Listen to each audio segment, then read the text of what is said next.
Ay, Dios mío, ¿cómo estamos? Bueno, ahora seguiremos hablando de este asunto porque es muy importante, pero hay que hacer lo del tema ETA es una vergüenza, oiga. O sea, es una vergüenza, se coja como se coja. Por eso los ministros no querían contestar y el gobierno ha tardado 48 horas en encontrar un argumentario, que luego encima cuando lo ves es casi peor, pero en fin, por partes. ¿Qué es lo que ha pasado? Pues lo que ha pasado es que hay 44 etarras en las listas electorales de Bildu, entre ellos 7 asesinos. Joder, en fin, ¿y qué quiere usted que nos tiene que parecer bien? ¿Y quiénes son? Miguel Gutiérrez lo investigó. Bildu es ETA. Este hecho se ve reflejado en que 44 integrantes de las listas del partido de Otegi fueron condenados por pertenencia a la organización terrorista, 7 de los cuales incluso fueron condenados por participación en varios asesinatos de la banda. Agustín Muiños Díaz, alias Tinin, número 6 en Legutiano, en Álava, condenado a 29 años de prisión por el asesinato de José Antonio Julián Vallano en 1985. Begoña Uzkudun es la número 3 en la localidad de Regil. Asesinó a José Larrañaga Arenas en 1984 y fue condenada 5 años después a 18 años de cárcel. Como número 21 en la lista de Irún va Juan Ramón Rojo González, que asesinó a Francisco Gil Mendoza en el año 1991 con una pena de 30 años de cárcel. Asier Urribarri Benito es el número 4 en la lista del municipio Maruri Jatabe.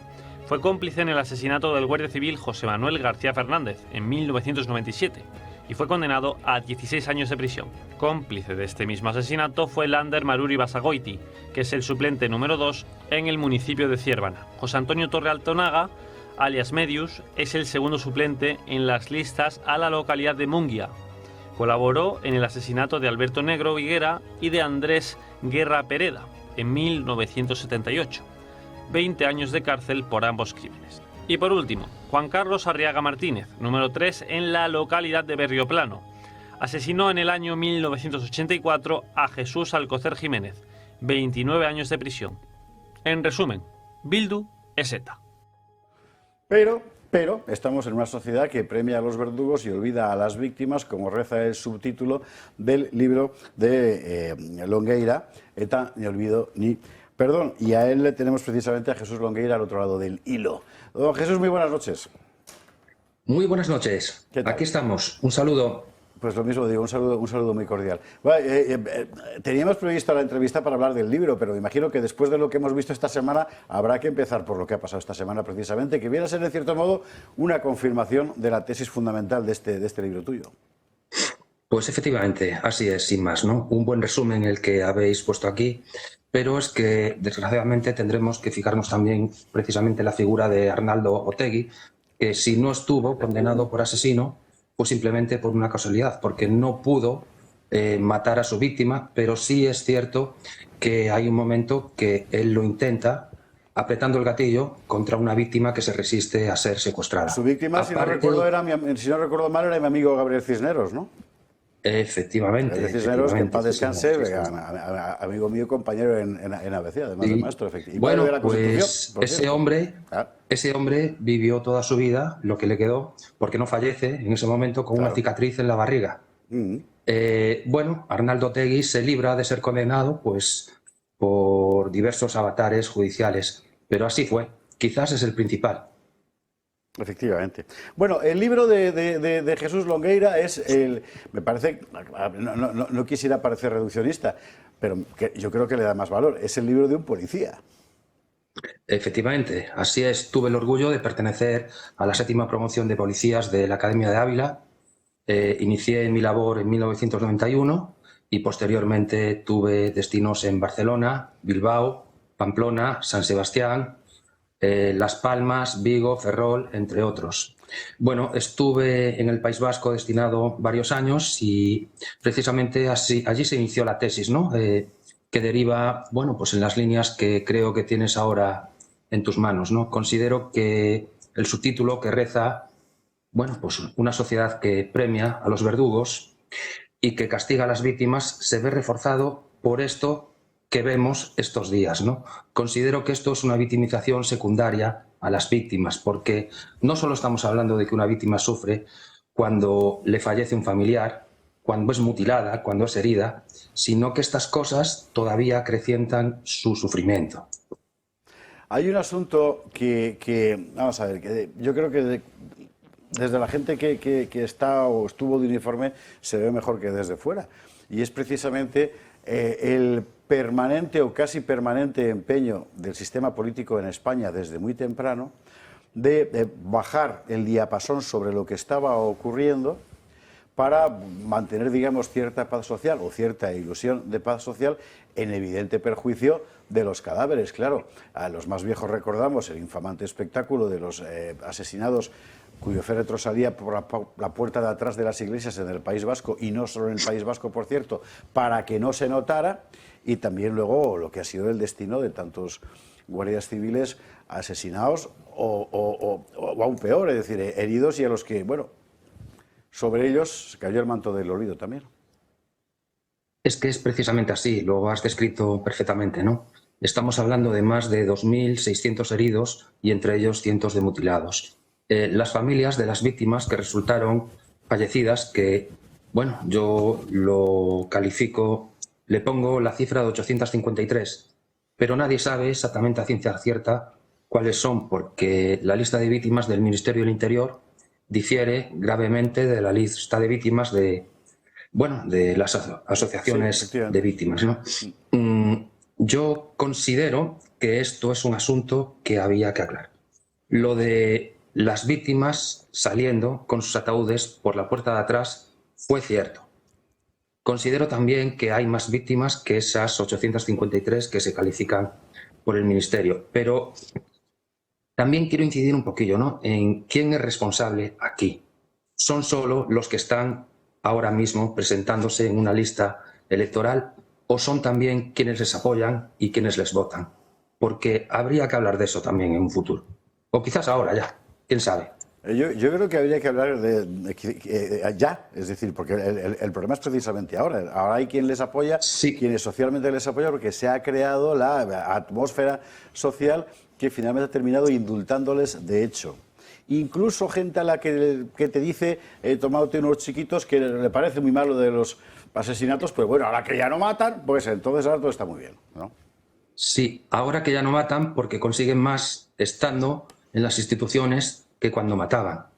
Pero también es cierto que de esa lista que hemos visto aquí al principio, ¿no?, Juan Ramón Rojo González, quizás es el caso más ominoso de todo esto. Todo está mal, pero él se presenta a la localidad de Irún, donde vivían sus víctimas. Él mata a una persona que se llama Francisco Gil Mendoza, pero por los pelos se escapa su hermano, porque el atentado era contra los dos. Eran unos toxicómanos, ¿no? Y, a ver, tampoco es que esto haya sido hace 100 años o más. Estamos hablando de 1991, fue antes de ayer, ¿no? En la misma línea también quiero comentar aquí, ¿no?, que, bueno, si hay una personalidad del Gobierno de España que dice que esto es legal y es justo, bueno, pues quisiera preguntarle por qué en el pasado llamó fascistas a otra organización política, ¿no?, donde simplemente se presentan, bueno, pues para unos cargos como estos, unas víctimas del terrorismo, como son José Antonio Ortega Lara, Francisco José Alcaraz, que pierde a 2 sobrinas y a su hermano, Antonio Salvá, que pierde en el 2009 a su hijo, Juan de Dios Dávila, que pierde a un hermano en 1993, y Ana María Velasco, que pierde a su padre en 1980, ¿no? Este hombre estaba llevando a sus hermanas al colegio cuando le disparan por la espalda.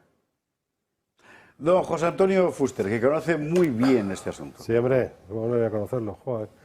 Don Jesús, muy buenas noches. Una pregunta muy buenas noches. Que me interesa muchísimo saber, porque es evidente que, bueno, el otro día vimos a Zapatero, la izquierda se siente fuerte para decir esas cosas, para reivindicar a Bildu, para reivindicar que ellos pues negociaron que dejaran de matar para cambio de puestos en las instituciones. Pero a mí lo que me interesaría es desde la perspectiva de un policía nacional. Cuando usted estaba en ejercicio ahí en San Sebastián o en Bilbao o en Pamplona también, muy cerca de lo que es el núcleo del terror, la sensación que tenía al pensar, o si sabían en ese momento, que sus mandos, me refiero a sus mandos civiles, sus mandos políticos, estaban negociando con esta gente. ¿Cómo podía sobrevivir un policía nacional de esa manera?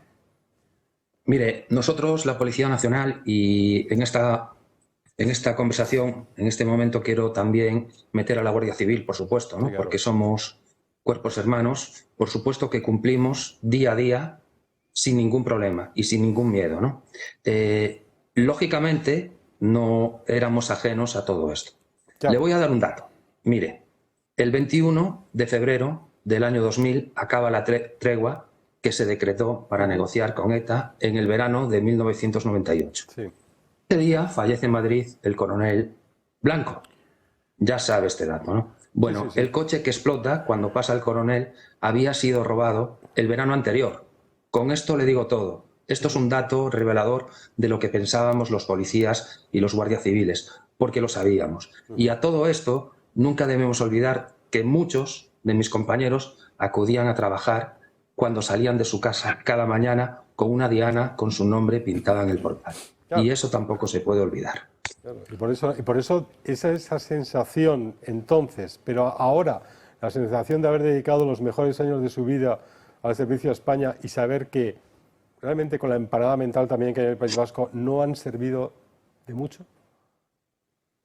Mire, yo considero que la clase política nos ha vendido a la gente que estábamos luchando contra el terrorismo. No solo a nosotros, sino también a una gran parte de la población. Se lo digo así como lo siento, ¿no? Le he aportado ya varios datos y es que no le puedo decir otra cosa. Considero una traición lo que se está haciendo en este momento, porque no veo razonable que esté ocurriendo esto. Si queremos añadir algún dato más, tendremos que recordar, además, aquel paseo, ¿no?, que daba Bolinaga por su pueblo. Recuerda a Letarra Bolinaga, ¿no?, responsable de... Sí, por desgracia, perfectamente. del secuestro. Sí. Bien, pues yo esto lo considero también un cachondeo. Hemos de recordar que Bolinaga no estaba condenado simplemente por el secuestro de Ortega Lara. El mismo día que liberan a Ortega Lara, allí se recupera una pistola que sirvió para asesinar a Mario Manuel Leal Vaquero, guardia civil, muerto en Mondragón en 1985. No estaba condenado simplemente por el atentado, ¿no? También tenemos que recordar el caso de, bueno, pues de Juana Chaos, ¿no?, que simplemente por hacer una huelga de hambre, él también se había presentado a unas elecciones, conviene aclararlo, vuelve a vivir simplemente al vecindario de donde había salido, ¿no? Y allí se encuentra, pues, que en ese mismo lugar estaba la viuda de José María Herrera Hernández, ¿no? José María Herrera Hernández fue un militar asesinado en el 79 y este hombre, una vez que fallece, tiene un hijo que sale con una chica del vecindario. Esta chica se llamaba Altamira y, como pasa el tiempo, se casan, acaba cuidando la viuda de este hombre de su consuegra. Todo estaría bien si no fuera porque esta chica, que se llamaba Altamira, era la hermana de José Ignacio de Juana Chaos, ¿no? Con lo cual, una víctima del terrorismo acaba cuidando de la madre de uno de los peores verdugos de la banda. Siempre estamos hablando de esta victimización secundaria y hasta terciaria. Es una historia tremenda que tienen que conocer todos los españoles, particularmente quienes no lo han vivido, quienes lo han vivido de cerca, el terror cotidiano y la humillación cotidiana, porque hay que recordar que todas y cada una de las víctimas no se las mató por ser personas singulares, por llamarse...